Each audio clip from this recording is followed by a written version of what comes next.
Iran इस्रायलमध्ये युद्धजन्य परिस्थितीचे पडसाद आता भारतात उमटू लागलेत.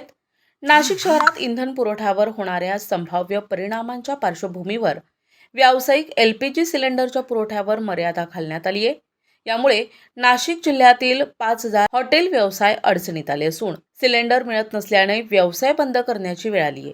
इराण इस्रायलमध्ये सुरू असलेल्या युद्धजन्य परिस्थितीमुळे देशासह नाशिकमध्ये गॅसचा तुटवडा भासू नये याला प्राधान्य देत व्यावसायिक सिलेंडरच्या नव्या ऑर्डर न घेण्याचे निर्देश देण्यात आल्याची माहिती हॉटेल व्यावसायिकांनी दिली आहे. मात्र या निर्णयाचा थेट परिणाम रेस्टॉरंट, हॉटेल, केटरिंग, धाबे तसेच काही लघु उद्योगांवर होत आहे. नाशिकमध्ये मागील 2 दिवसांपासून व्यावसायिक गॅस सिलेंडरची टंचाई जाणवू लागली आहे.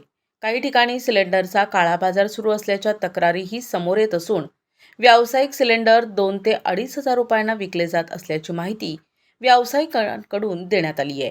आता मर्यादा आलेल्या आहेत गॅस सिलेंडरच्या यूजवरती. रेग्युलर आपल्याला अराऊंड 20 ते 25 सिलेंडर सगळ्या आउटलेटला मिळून लागतात.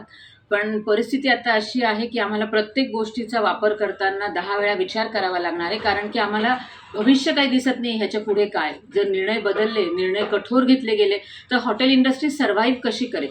कारण की आम्हाला लेबर पेमेंट, स्टाफ पेमेंट, बाकी आमच्या ज्या लायबिलिटीज असतात ह्या सगळ्या करणं मस्ट आहे. इथे कुठे एक्सक्यूज मिळणार नाही. पण आमच्या खर्चांमध्ये अतिशय वाढ होणार आहे.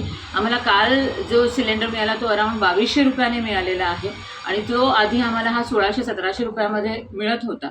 सो एवढ्या मोठ्या प्रमाणात जर तुम्हाला एक्सपेन्सेस बेअर करावे लागत असतील तर भविष्य अतिशय कठीण आहे आणि सरकारने हा जो निर्णय घेतलेला आहे ह्याच्यावरती परत एकदा विचार करावा असं मला वाटतं. कारण की ह्या इंडस्ट्रीवरती खूप सारी लोक डिपेंड आहेत. अतिशय जास्त प्रमाणात ही इंडस्ट्री लेबर ओरिएंटेड आहे.